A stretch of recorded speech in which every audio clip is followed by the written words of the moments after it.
God exist? It's a really big question. Some would say it's probably the most important question a Christian had to ask. And it's surrounded by a lot of other questions, like who are we? Where do we come from? Is there any meaning in life?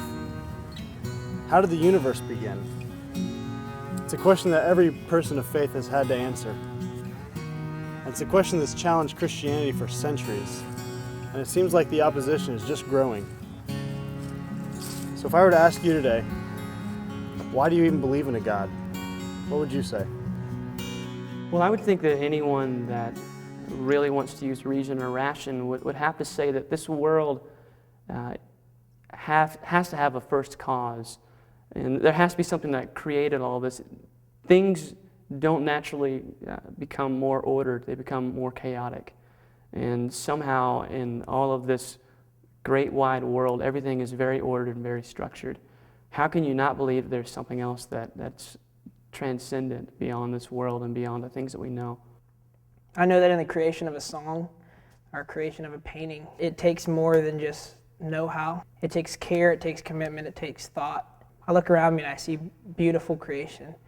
The thing is that I know every time I write a song, every time I paint a picture, that there's love that goes into that, there's thought that goes in there, there's part of me that goes into that. I look outside and I see the sunrise or the sunset, and it's infinitely more beautiful than anything I could create. People always referencing whether something is fair or unfair.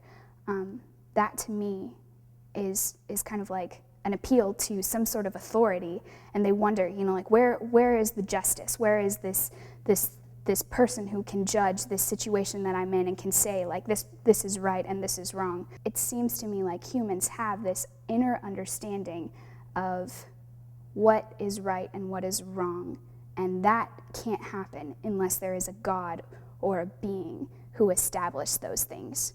The belief in God, the belief in a higher being, is what I believe gives humans their hope and their purpose. You have to hope that there is a God, that there is afterlife. Otherwise, this whole life is purely meaningless.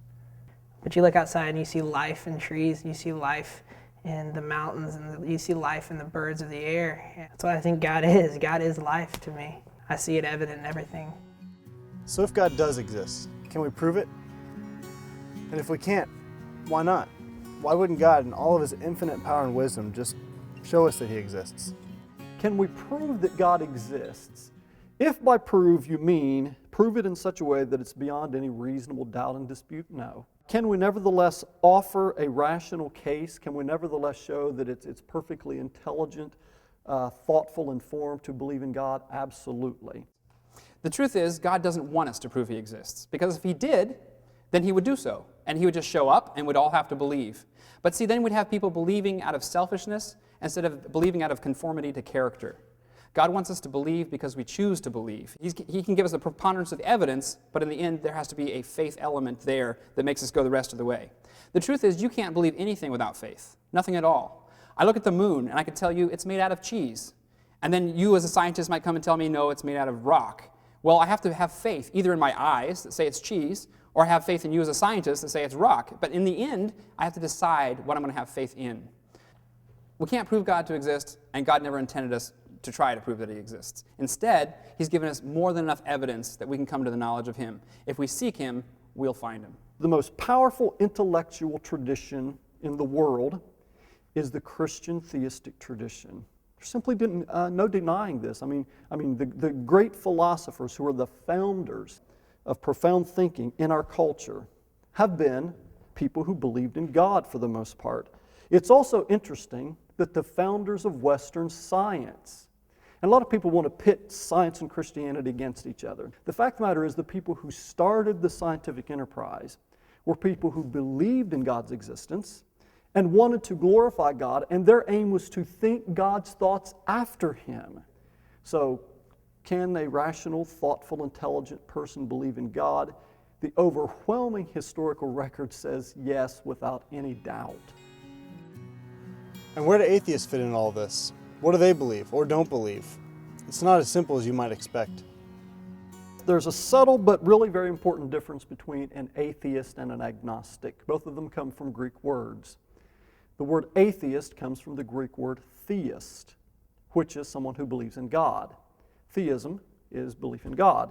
You put the A in front of it, you negate it. An atheist is someone who believes there is no God. The atheists typically come from a strand of thinking that is a whole lot more dogmatic. They've really bought into somebody's philosophy because there's not enough evidence to say there isn't a God. Typically it's Marxism, or maybe it's Ayn Rand as a philosopher, or some other major belief, even Sigmund Freud. The atheist is saying there is no God and I'm going to live with that reality, even though it causes tension in their hearts, even though when something happens bad to somebody they know, they want to pray. Even though they have these desires to know God and to interact with God, they'll deny them. They simply don't have the same hope for happiness. They simply don't have the same aspirations. They can't have those. They've got to lower the ceiling on hope and human meaning. Likewise, the word agnostic comes from Greek words. The word here, gnostic, is the word that has to do with knowledge. Again, you negate that, it is someone who doesn't know, agnostic. So an agnostic is one who purports, I don't know whether there's a God or not. Although they tend usually to be people who lean toward the atheistic side, ironically. Typically, these are people who are not dogmatic, but people who are mentally lazy. They just have decided that the most important question known to humanity isn't worth investigating further. Very few agnostics are people who've actually looked into it. Really, it's somebody who is more daring, who's dynamic, who wants to explore and figure out the truth. They'll move away from either of those two beliefs. All right, so we can't prove that God exists, but there is some convincing evidence out there. So what support do we have? There's evidence from the creation itself, there's evidence from the design of creation, and there's evidence from the moral law.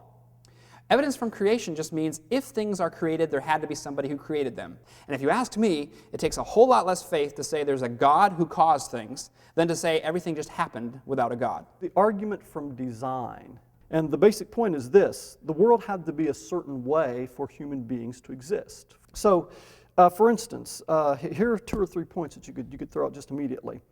The force of explosion of the Big Bang and the consequent rate of expansion of the universe, had it been even slightly, and we're talking about an astronomically small number, had it even been slightly different, it wouldn't have been possible for human life to exist. The strong nuclear force, if it were slightly different, again, life could not exist. There are like 24 of these parameters, really tiny windows.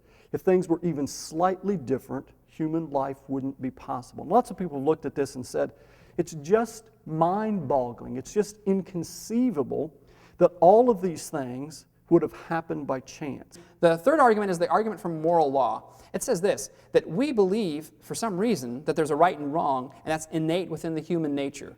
There must be somebody or something somewhere that gave us this right and wrong, and of course that's God. So the oxygen in our atmosphere generally stays between 20 and 22%. If that were to drop anywhere below 18%, we would all suffocate. If it were to jump above 25, fires would rage out of control.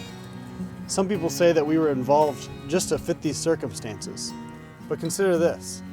If you were taking a hike and you looked down, you found a watch and you picked it up, you wouldn't say, wow, this was just randomly put together over time by chance. You would think that someone designed it. Something intelligent built it and then put it there. After all, the gears had to be fit perfectly in order for it to tick.